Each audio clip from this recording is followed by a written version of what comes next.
We are live. Boom. Episode 52, Chef Fit Podcast. A healthy chef is a happy chef. Welcome, welcome, welcome, one and all. And before we get started today, what I'm going to ask you to do, because nobody does it on the back end of the episode, we need your help. We need your support. You're listening to this on a daily basis, Chef.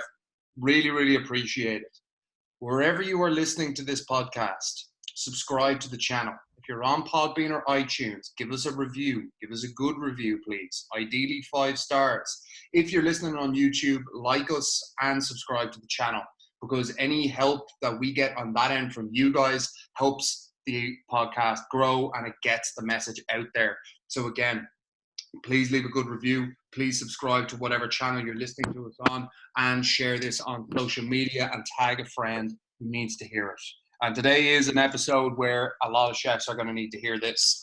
Today's episode is a healthy chef, is a happy chef. And I think me and Peter's health has been tested, let's say, the past while. We're still in the pandemic limbo.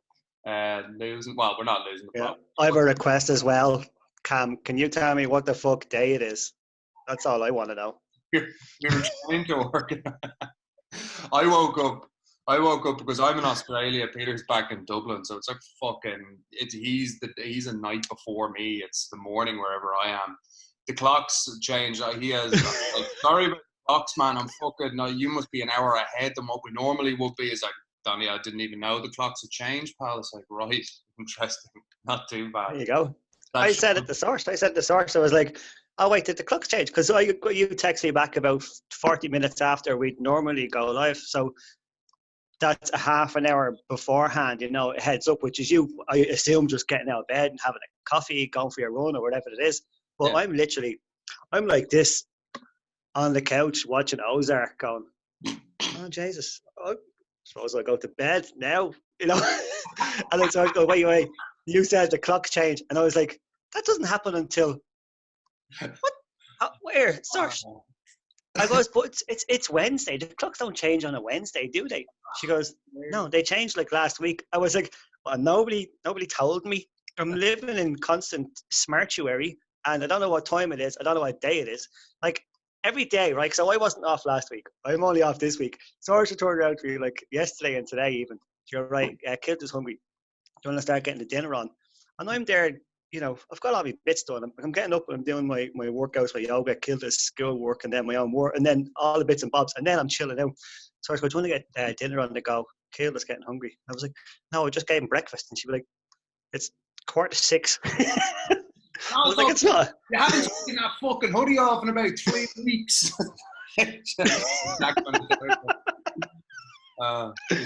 Absolute limbo.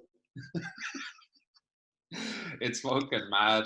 I suppose the positive we could take from it is that we're fucking keeping our sanity, and yeah. No, I'm loving it. It. What's Ozark like? It's a bit of a slow burner, is it? No, it's absolutely fucking class. Every single episode it's like, oh my God, 2 people could never be in more trouble in the whole entire world. Right. And then they get out of it, and then the next episode, it's more trouble again, but not in an obscene way. Just literally the way everything snowballs, and all they're doing is barely keeping their heads above water. We're into episode 7 of season 3, and it's been like that since the very first episode. It's as intense as anything. Yeah, I think the problem with series like this, you have to actually give them time. I think I sat down to watch the first season when I was fucking like bollocks one day and watching. You know, when you're on the couch and you're doing this classic shit of you stick something on that's supposed to be good, you're looking at it, open the phone, look at it, open the phone, and then 30 minutes have gone by and I don't have rashers what's going on. And it's like, oh, no, fucking shite. It's like, no, man, you actually just didn't give it a chance. You didn't fucking give it a chance. So I think if I'm going to start something, I might start that because I've heard very, very good things. But the main thing filling the day isn't that at all. It's getting up at the same time and then I've been getting up and drinking a glass of water, waking the kids up, and then bang, out the door, going for a run. Anything from 5 to 10K. And then when I get back, it's school time for the younger lad, and then our day is rolling straight in. And then getting the workouts done in the morning, either in the sitting room or out in the garden. It's bleeding gorgeous out. And once you have that done, just your head is straight. There's none of this. There's no doom and gloom going on. It's all just positivity. Everybody in the house is working out. It's all good. Yeah, and I think that's massively positive and something that we're going to have to mention again as we dive into this, because chefs, today's episode, like the idea, right, is that a healthy chef is a happy chef, which is an alien thought to a lot of us, an alien thought to a lot of people within the industry, because it's fucking hard to maintain a really healthy lifestyle. Starting off, it's really hard to maintain it. And what Peter is kind of describing for you there is probably very different to maybe what you're experiencing or what you're hearing people are experiencing.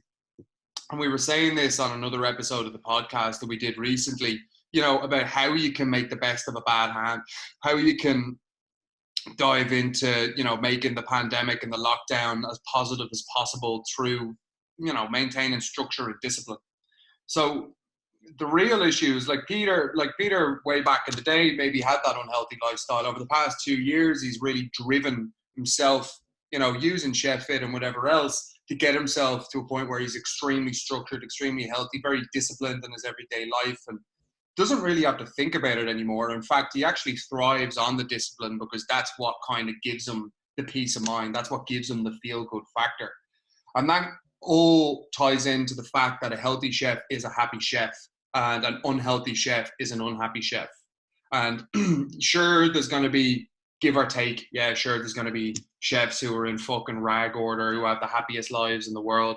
And sure, there's going to be chefs who might take care of themselves, who aren't happy, whatever else. But for the most part, it's fairly black and white. For the most part, it's fairly black and white. And the biggest thing and the biggest hurdle to stop this is the chefs themselves, is potentially yourself listening to this. Now, I would hope that if you've listened to us for a long enough time, that you've come around to the idea that taking care of yourself is the way to go. But maybe you're listening to this and you're not, or maybe you know chefs and you work with chefs who are not, and they're extremely resistant to change. Extremely resistant to change. So I'll give you an example. I usually try and pump out content every day. Especially during Corona season, I've tried to give helpful content. It's a mixture of stuff. Some of it's practical. Some of it's a fucking kick in the arse. Some of it's, offering, a handout or an olive branch in time of need. It's a mixture of things, right? And the message always stays clear. It's like you need to structure things, get your shit together in order to live a healthier, happier life. And sometimes it comes across as harsh. You know what I mean? For me, I view it as tough love sometimes. Sometimes I'm very loving when I say stuff, and I have a tremendous amount of compassion and sympathy for people within this industry. And sometimes it's a bit like, right, come on, dude, or dudette, or whatever. Let's fucking get it together here. You know what I mean? And this is why you need to get it together. And I got an email from a chef in America, and the email basically was something along the lines of, he responded to one of the emails I sent out, which was a bit of a call to action. And I was like, if you let yourself fall into the rabbit hole of being ill-disciplined in this time. And I'm not saying you have to live like a fucking Navy SEAL. I'm not saying you have to live like a monk. But what I'm saying is the pitfall of waking up and the first thing you're doing is watching shite, and you're eating shite, and you're not doing any form of exercise. You're not doing anything productive around the house. Chances are you're drinking every single day, and chances are you're spending copious amounts of time on social media, and potentially there's a bit of tension building at home, which is probably a situation that a lot of chefs find themselves in right now, a couple of weeks in. You know what I mean? It's a situation a couple of chefs find themselves in. That is a pitfall that you could fall into in this time because there isn't structure, because there isn't discipline. All right, so my view was, and the post that I put out is like, chef, don't let yourself fall into that trap. This is why it's important that we actually get these things done, and this is what I wanted to do. This obviously triggered a chef in the States, and I got a massive email saying, who the fuck are you to fucking tell chefs what to do in this time of need, and fucking this is our only time off, bro. And, it launched into a load of attacks Or actually, no, it was the old Americans are classic. It was kind of somewhat respectful, but very, very spiteful at the same time. It's an interesting one. It's like, if you just got something to say, just fucking say it. Basically, the long and short of it was, leave chefs alone. We don't get any time off. You know, fuck you. You're this and that. And it just kind of proves that, you know, a lot of chefs can be resistant to change starting off. You can be skeptical of taking care of yourselves. And I understand that, and I get that. You know, I think everyone can be, because that's what the industry will get you to a point where you're not conscious of it. You're not aware of the health. You know what I mean? You're not aware of taking care of yourself and the benefits of that. And you only know it once you're in it. So the ultimate idea here is that a healthy chef is a happy chef. And the thing that's stopping you from getting there is resistance. Like, in your mind, Peter, like, I know it's probably hard, but try and take yourself back to maybe when you started. Like, where was your head at, or what were you even thinking when you were joining Cheffit, or before that, let's say, when you were trying things out? Were you thinking of it as like a health thing, or were you thinking of it as a vanity thing, or what was your intention anytime you tried to make a change? There was definitely some vanity involved, but that was more or less a front for a health crisis that I was going through myself that I didn't notice I was in until I was a couple of months into Sheffield. Right. And when I noticed that, then my reasons and my goals changed. But I was very unhealthy. You know, I'm not just saying about being overweight or anything like that. I mean, I was unhealthy. My skin wasn't right. My stomach wasn't right. My bowels weren't right. Nothing. I wasn't healthy inside and out. And when I joined Sheffield, I was like, oh, it's a challenge, you know, that's great for me. Like, but once I got into it and then started to see that I was getting better, I was like, Jesus Christ, there's the real reason why I'm here.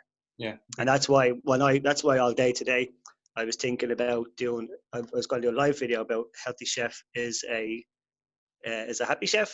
But then I thought that us in Sheffield, we know this is why we're here. This is what we're doing right now. Yeah. And that if we can get this out to other people as well, it would be very beneficial, just to show people, you know what I mean? Because you can think when you're a chef, you can think that you don't have time for it. You might notice that you're healthy. Also, you're around like-minded people and like-bodied people and they also don't know. So you think that the way you are is the way everybody is, because everybody in your circle is chefs who are also struggling with the same things. And then you have these outlying chefs who are a good friend of mine, head chef of a very nice restaurant in Dublin City Centre, and he's a triathlete. He was Ironmans and all that. Wow. And I was looking at him going, that's how you do it. Now this is Peplo's. This is one of he's working in a top restaurant, head chef there, absolutely running the game over here. But he finds the time, and he does more hours than I ever did. Yeah. Do you know what I mean? And when I met him, we partied. He was a party head, you know. But now he's the main man, and that's where you can actually find. You're gonna have to find the balance, because if you don't, the hours and the job itself is definitely not designed towards a healthy lifestyle. Okay. And I think and that's where I was before coming into Sheffield. Yeah, totally, bro, totally. And I think one thing to bear in mind there is that maybe you got into a point where you weren't fully aware of all the problems, but you knew you needed to push into a healthier direction. I think the thing that stops a lot of chefs from doing that is this martyrdom, you know, this fucking, and if anyone watched the last episode with Robert Atwood, we had a good chat about this, you know, and he made a good point, and he was like, you know, we were talking about the industry, and it's very easy to point the finger at employers, and it's very easy to point the finger at the industry as a whole. And he was kind of saying, and this is a guy who's a successful chef, but has now gotten to a point where he's doing 40 hours a week. He's got a lot of work-life balance. He's doing good things within the industry. And he was kind of going, you know, as much as employers need to change, like, chefs need to stop this dying on their fucking shield mentality. You know, you need to cut this I'm dying for my trade kind of shit, because that's stopping you from ultimately getting the life that you mightn't admit that you want, but you do want. You know what I mean? Like, if you want to go balls to the wall and sacrifice and get to the top level and, you know, get a star or whatever, that's like the 0.5% at the top. And if you're dedicated, I'm not saying you can't do that. You can do that if that's what you want. You know what I mean? But if that's not what you want, if the aim of the game is to just cook, you know, and do something that you're passionate about, but like you don't necessarily have to sacrifice yourself for that. You know what I mean? Like it is possible to find those things. And the first way is that you need to stop thinking that I just have to destroy myself for work and start thinking, what do I actually want to be happy? You know what I mean? What do I need to be happy? There's a very good chance that if you're doing 70, 80-hour weeks and you're getting paid for fucking half of it, it's like the employer is just getting away with what you've let them get away with.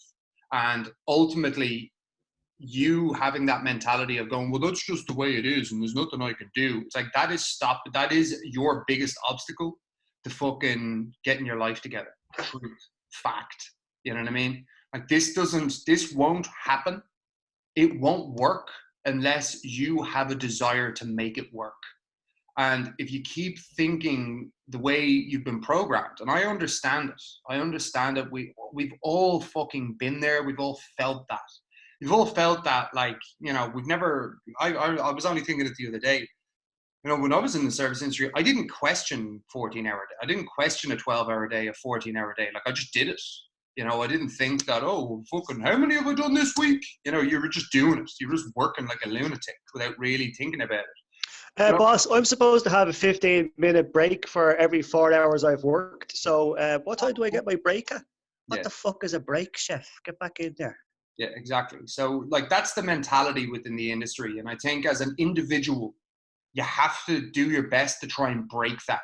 You just have to call it like it is. Because if you don't overcome that mentality, it's not you who becomes ultimately affected. Your health and your mental health will be affected by that mentality. But ultimately, if you start having relationships and families, it's them who's affected, you know, because you're not seeing them. You're not being there for them. And you got to have your priorities straight. For you to be happy ultimately requires you to be healthy as an overall rule. But you need to have your priorities in check for that to be the case. You know what I mean? So like by priorities, obviously when you start in your career and you're an apprentice or you've just come out of college and you're putting through your first 5 or 10 years in the trade and you're really trying to get to a certain level, that is a time for a push. That is a time to make sacrifices. But like as you get older, like if you're in your fucking mid to late 30s, maybe even older than that, you know, when you're still slaving away for someone else and don't really have much to show for it, well, you've got to be able to prioritize yourself in that situation.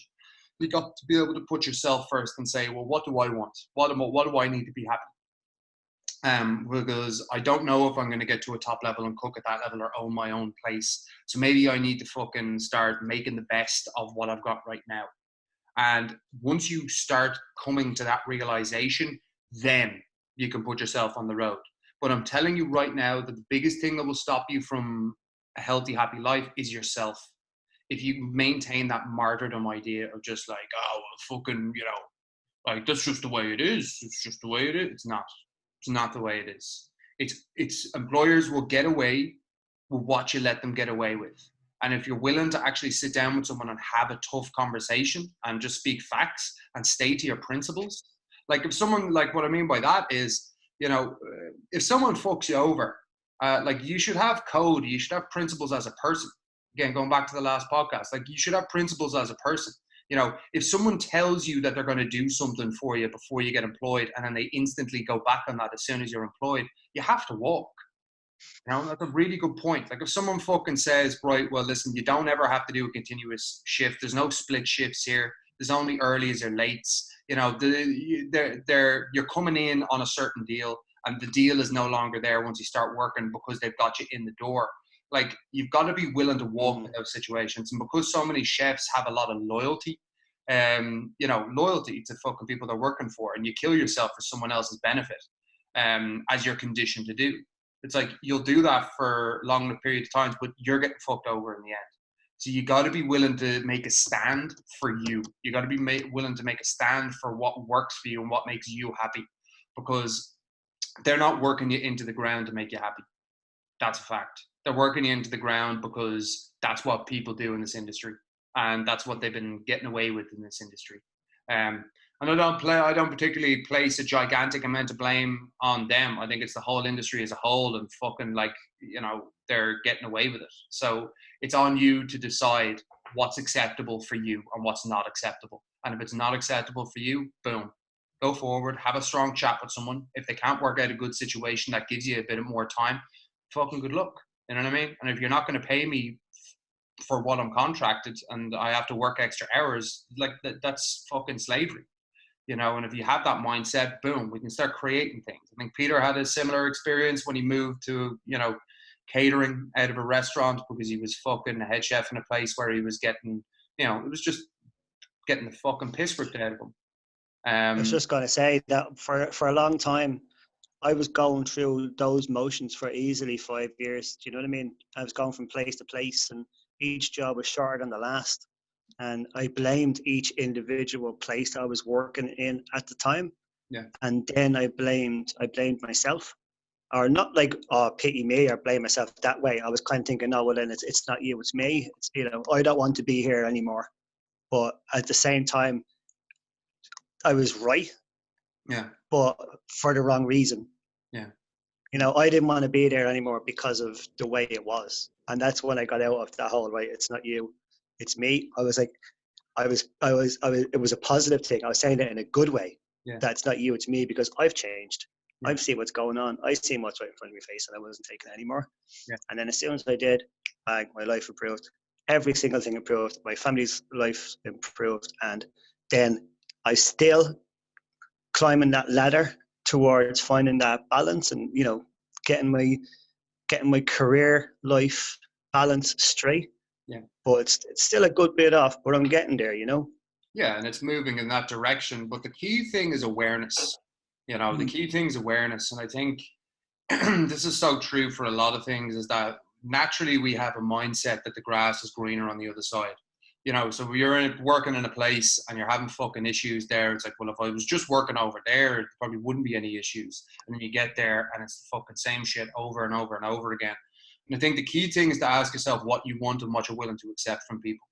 You know, if you know what you're not willing to accept, chances are you can make your way through these situations, you know. But if you don't know what you're not willing to accept, you will get abused. You will fucking have the piss ripped out of you, or you will be asked or expected to sacrifice on someone else's behalf. And the reality is you shouldn't be sacrificing for someone else's benefit. Work. You know what you hear a lot? Yeah. You hear a lot, yeah, but it's more money. So people go, right, this place is fucked. You wouldn't believe how they're treating the chefs. And then they go, I say they, I mean me as well. You go looking for another place to work in, and you look into it, and it's the same next door. Ah, yeah, but it's more money. You go, well, you know, the instant cure for me, not like working where I am, is to go to the place next door that is the exact same copy and paste, but more money. And you always hear that.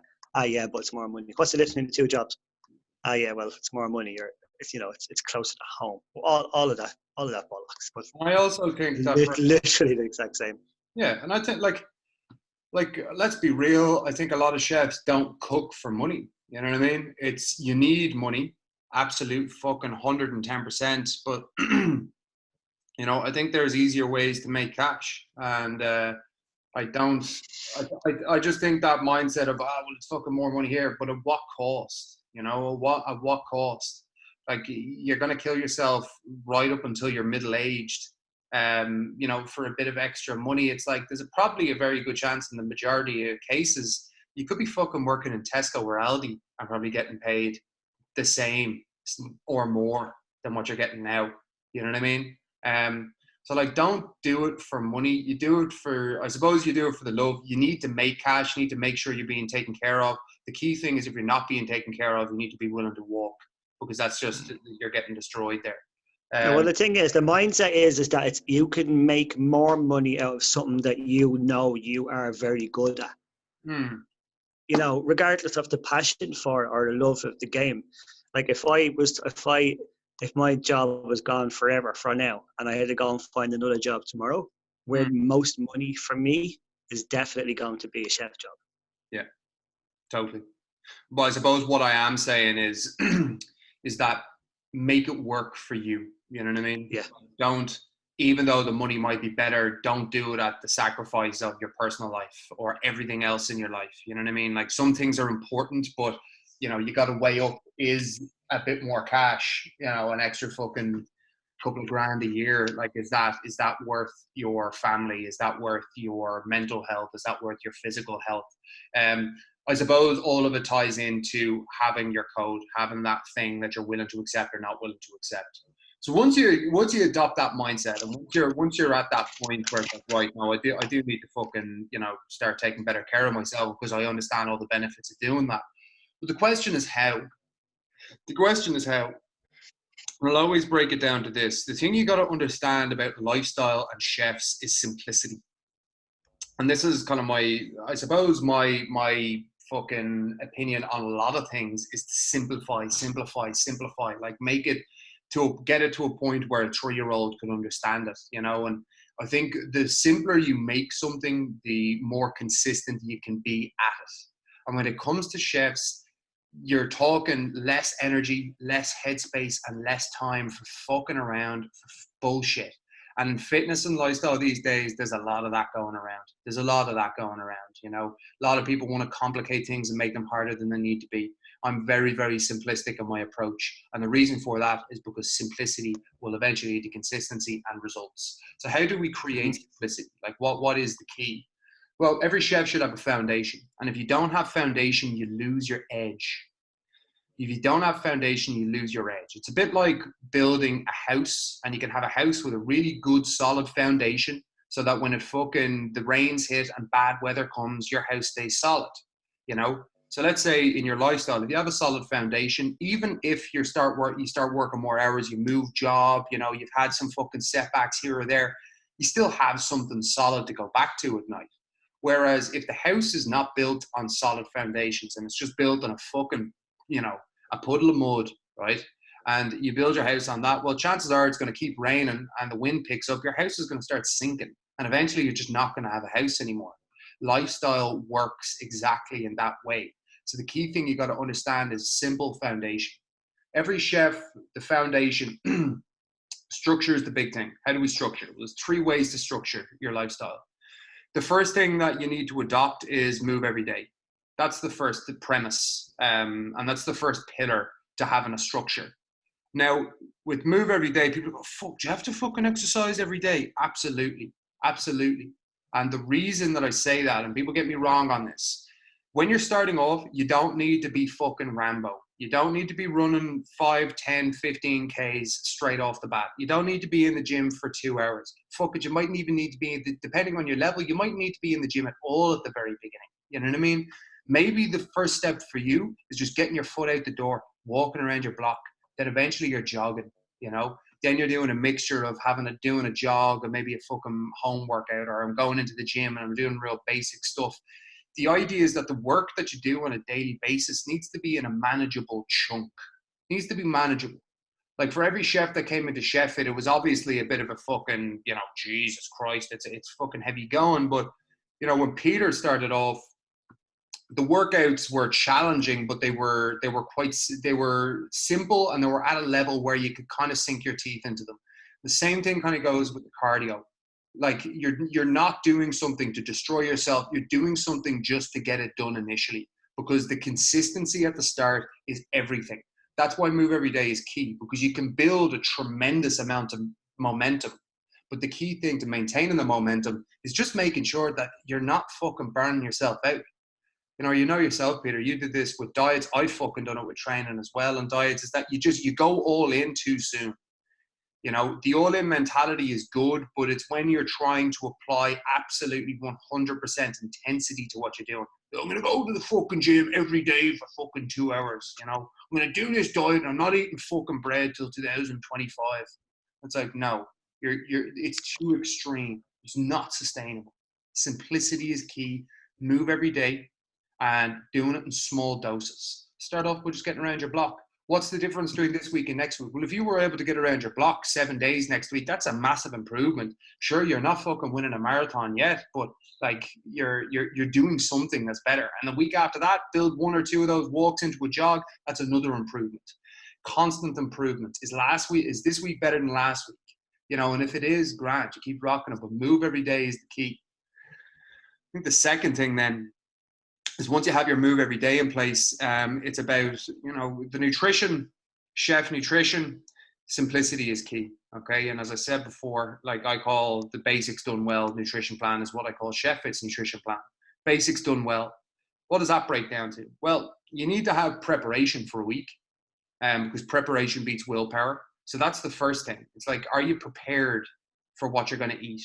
Like at this time, this period of time when we're all at home and whatnot, it's probably not a bad thing to be cooking more often than not, because you have the time to do it and you're at home.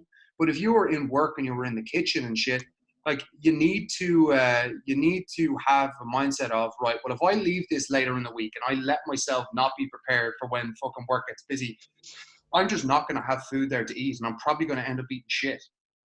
So every chef that does Chef Fit or follows our structure or plan, you prep or you batch cook at the start of a week or before it even starts. So that could be a Sunday or a Monday, depending on what day you have off. You batch cook for the week, you know, standard things, high nutrition, lot of quantity, bang for your buck. That's what your batch cook. So you batch cook something like a chili, curries, stews, you know, like we've got a pot of chili in the fridge. We're finishing off a chicken curry that we made. Like we can pack a lot of nutrition into that. Like I'm lashing fucking kidney beans, cannellini beans into the chili. We're lashing peppers into it. In the curry, you're bolstering it up the same way. You're adding as much veg as you possibly can with the protein. So it lasts me for longer and I get a lot of nutrition from that. So that batch cook is probably the most important thing you can do. In terms of what to do every day, generally we say 3 meals, 2 snacks. If you need the 2 snacks, you can have them. If not, just rock the 3 meals. I think a lot of chefs will struggle with that structure initially because you're so used to just skipping breakfast, going into work, picking at a few bits, maybe having staff food, you know, having a fucking drink after work, and then you're coming home and you're ordering a takeaway. It feels like too much food at the start. That's what I felt. That's what everybody actually feels. Oh, geez, I don't feel like I could fit in a third meal now. And it's the first time, literally the first time since you left your ma's house that any chef has 3 structured meals. Chefs are literally the worst eaters. Yeah. And it's bizarre.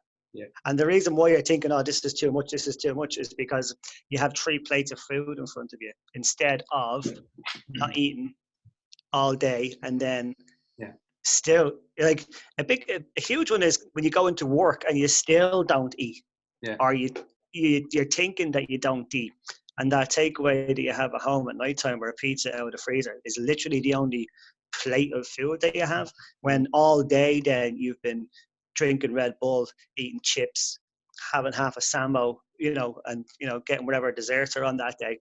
And it's literally 1 meal a day and a load of shite, and that 1 meal is shite. So when a chef is like, you're like, right, tomorrow you're going to have bacon, eggs, spinach, and some cherry tomatoes for breakfast. And then at lunchtime, you're going to have steak and eggs and some quinoa. You're going to wash that down with a protein shake. And then already for when we just join in, we're like, geez, that sounds like a lot of time and effort. But big time. And for the first week, people like, you know, they'd be hitting up the sport cook going, here, listen, I'm fucking stuffed after that lunch. Like, I don't know that I can, I've got room for this dinner type of thing, you know? And then 2 weeks into it, like anybody that when we're proper rolling in it, if you miss your structured breakfast for whatever reason, you're just knocked off whack big time, you know? Like we've, you know, it's funny how you do adapt to it, but it is equally funny how alien it is for people that work in food, spend their whole day putting food onto plates and never, ever have that structure of eating properly in their whole entire life. Totally. And I think the big thing for a lot of chefs is because of the general lifestyle of being, I suppose, being under pressure from the second you walk in the door to fucking when you're locking up at night, is that the thought process isn't to eat in a structured way. So you're constantly grazing. You're grazing and picking at stuff, and you're picking at stuff that generally isn't, you know, it's stodgy shite a lot of the time. You know, you're grabbing a bit of bread, you're grabbing a handful of chips, you're fucking, that's a bit deep fried, I'll grab that. Chips. You know what I mean? Yeah, it's all chips. And a lot of caffeine then to maintain the energy levels to overcome that slump. Sorry, throat's a bit blocked up. And through the grazing. Coronavirus. I'd say it's in there. Now I feel a bit not fucking coldy, just a bit like phlegmy or whatever. Hopefully not. Jesus Christ. So as you're grazing throughout the day and you're having your Red Bull and you're having your coffees and you're coming home and you're having a fucking pizza or whatever, your metabolism gets very slow, especially when that's combined with no exercise. So I always say to chefs when they're starting off, it's like you're building an engine with your nutrition and your training. Like imagine yourself as a Suzuki Swift right now. You're a 1 liter engine, and that means your metabolism it's quite slow and it doesn't process a lot of calories. So what that means is you're like, Joe, if you're like looking to lose weight, right? If you've got a very slow, inefficient metabolism, well, you will ultimately have to eat less food than someone with a fast metabolism. Because someone with a fast, efficient metabolism who's been exercising and training for a long period of time can process more calories and they can utilize those calories for fuel or burn them off. Whereas someone with a very slow metabolism could take the same amount of food. They don't process it as quickly. It's not used efficiently. And a lot of chefs have a slow metabolism starting out, and that's just the nature of it. So the 3 meal thing can be quite tough at the beginning. It can be quite tough. Your body has to adapt to something. It's not like that forever. Your body has to adapt, and you have to combine it with your training to make it work. So the training and the exercise is what makes your body crave that nutrition, because it needs it to recover. Like you need fuel in your body for energy, but you also need that food as well for recovery. Like it's like protein literally is a raw material your body uses to rebuild itself bigger, faster, and stronger from the training. So you need to combine the exercise with the 2 to 3 meals a day. 3 meals a day is ideal. If it's, again, failing that, is it fucking better than what you were doing before? Yes or no? The key thing is to cut out the picking, to get your batch cook done. And if you're having a minimum of 2 meals a day, great. 3 meals, that's even better. Make sure your portions aren't fucking crazy. You know what I mean? And solid rules of thumb. Greens, you will never overeat greens. Greens need to be at every meal because greens make the fucking world go round. Your skin gets clearer. Your gut starts operating better. No fucking heartburn. More energy. You're fuller for longer. Everything gets better. You're getting vitamins, minerals. Greens are an essential part to feeling really good. And for all of us who learn that, I know myself, if I don't have greens, I just feel like shit. I feel sluggish. I feel all over the place. My digestive system's slow. So you control your portions. Like my rule is don't be a dick. If you're looking at your plate, ask yourself, am I being a dick by eating this? A lot of the times, if it's a big fucking spag bowl and you've filled it with pasta, yeah, you're probably being a bit of a dick there. Do you know what I mean? Whereas if it's like, okay, well, I haven't gone crazy on the rice here. I've got a good amount of chili and I got some greens on the side. Fucking happy days. Like, you know that rule. It's very simple. You know exactly what I mean by that. And making sure that you have greens with every meal. That's as simple as it needs to be, guys. That's as simple as it needs to be. You can complicate it more, and when chefs get into chef fit and down the line, I'll challenge them. We can do a carb cycle. We can do fasting some days. If you are going from grazing and picking a shite and having a pizza late at night, drinking regularly, do not go to fasting. Do not carb cycle. Stop doing extreme shit. Stop doing extreme diets. Your first priority is to just get into a very simple structure of getting good nutrition into your body 2 to 3 times a day. And the way you do that is you batch cook and then obviously eat the batch cook on a daily basis. Like that's as clear cut as you need to make it, guys.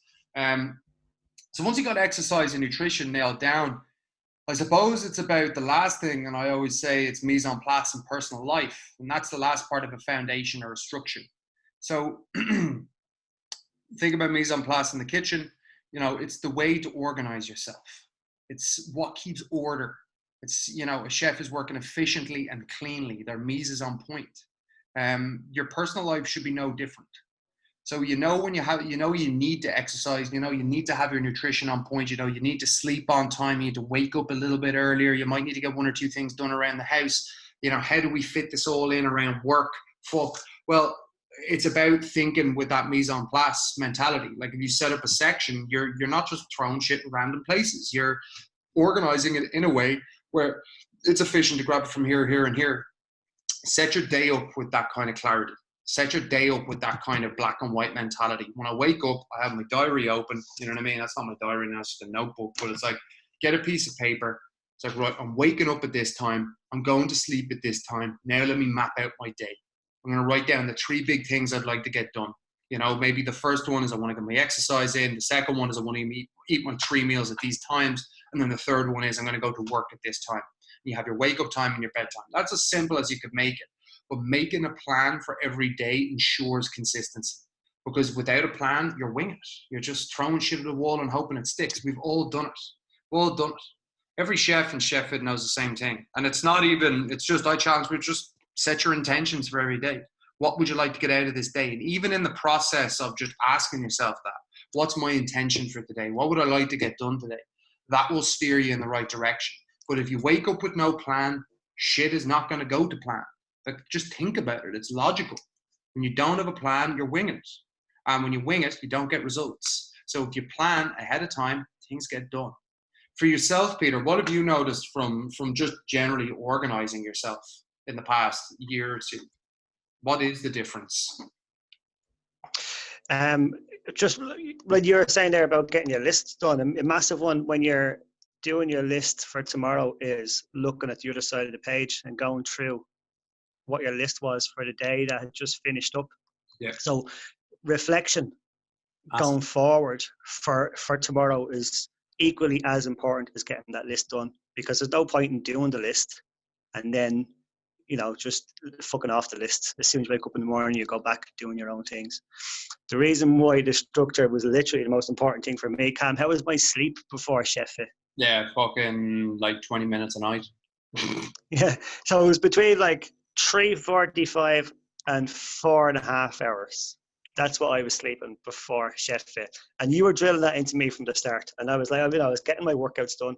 I was getting my nutrition on point, but I was kind of resistant more than anything else to the sleep pattern changes. You know, because I had excuses, same as everyone has excuses. My excuse before was I was too tired to get up in the morning. You know, Sar should be up and gone with the kids, and you know, I'd store when she's getting up at 7 o'clock with the kids. This is when I was in restaurants now. Right. And I would literally stay in bed for another 4 hours before I getting up 20 minutes before you have to go to work.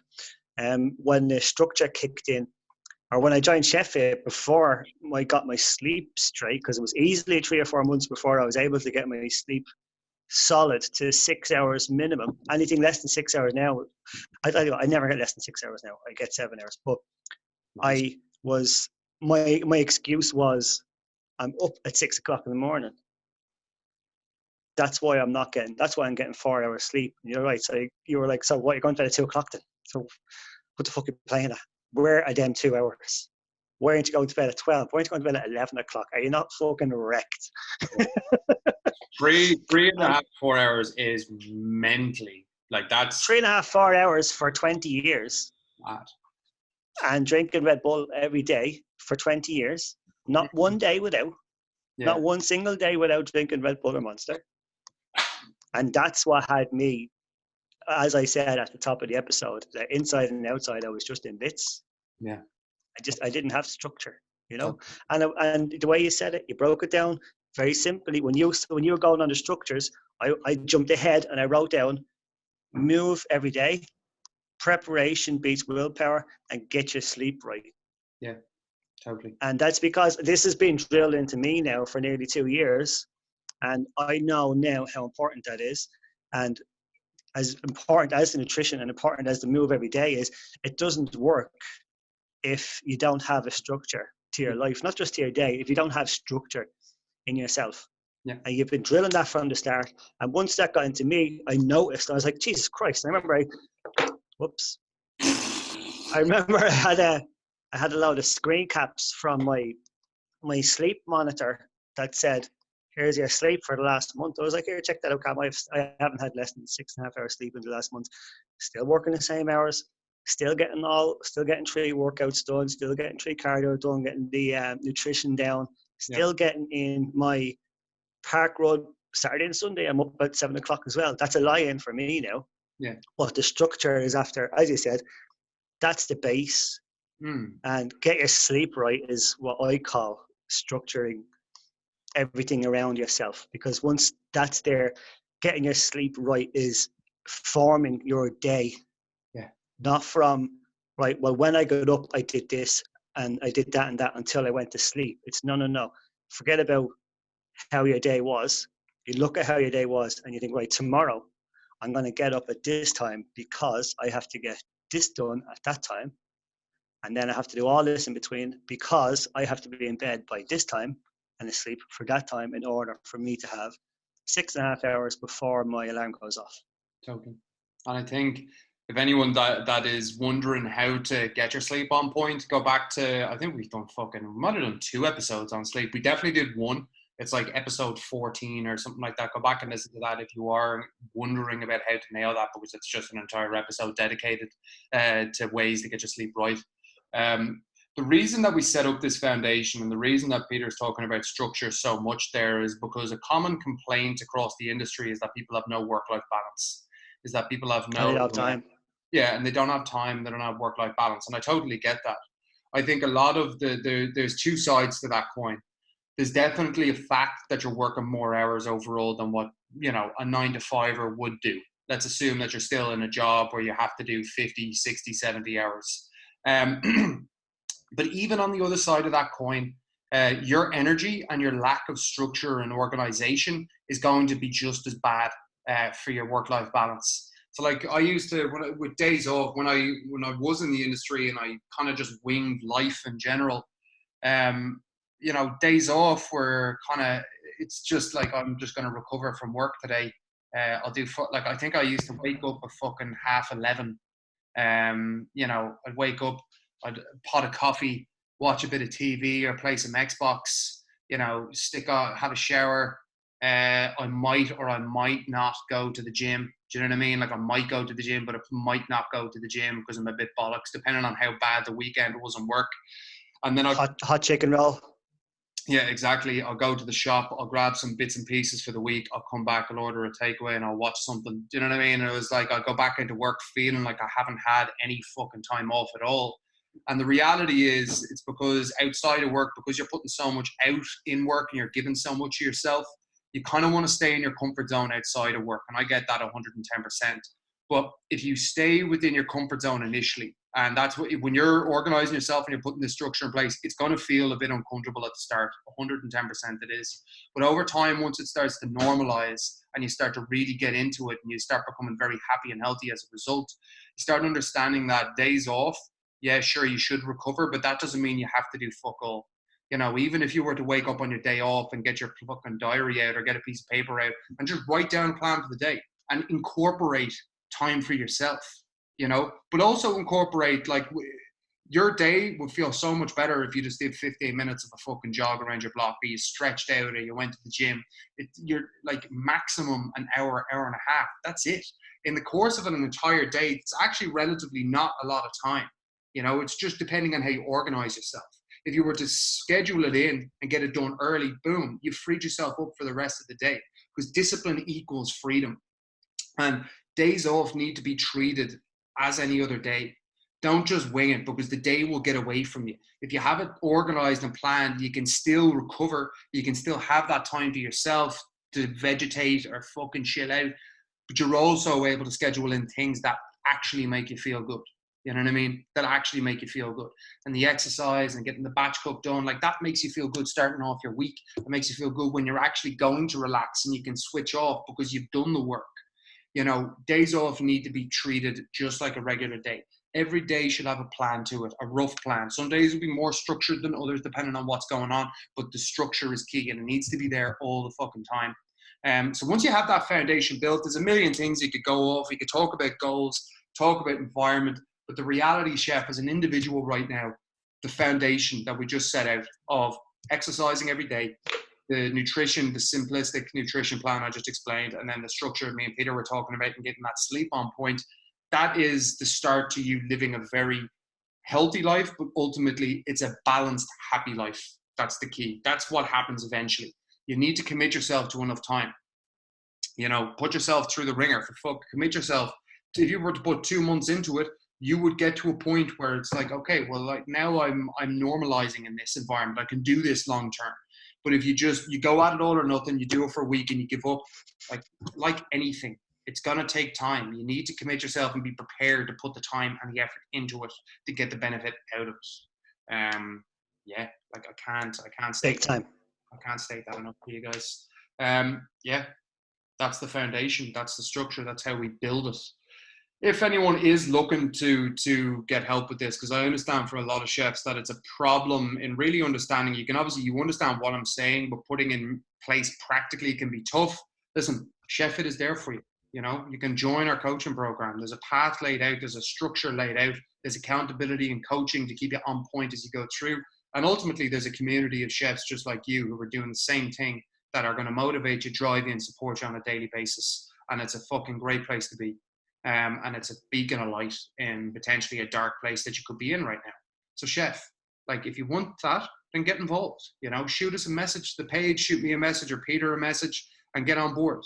If you are watching this or listening to this, as I said, please subscribe and like the video, subscribe to the channel, leave us a good review, always appreciated. Share it with a chef who needs to hear it. It's been a long enough episode, but I think it's an important episode. Your health is key to your fucking happiness. You know what I mean? And if you don't take care of yourself, you're going to have to pay the piper at some point in the game. All right? So don't let that happen. Get ahead of the game, preempt the shit happening. Health is wealth, motherfuckers. Fact, 110%. So folks, that is episode 52. I've been Cam. That man has been Petey. It's way past his bedtime. He's got to get the fucking... You better believe it. You better believe it. So what day is it, what time is it, doesn't even matter anymore. Peter, champion as always, bro.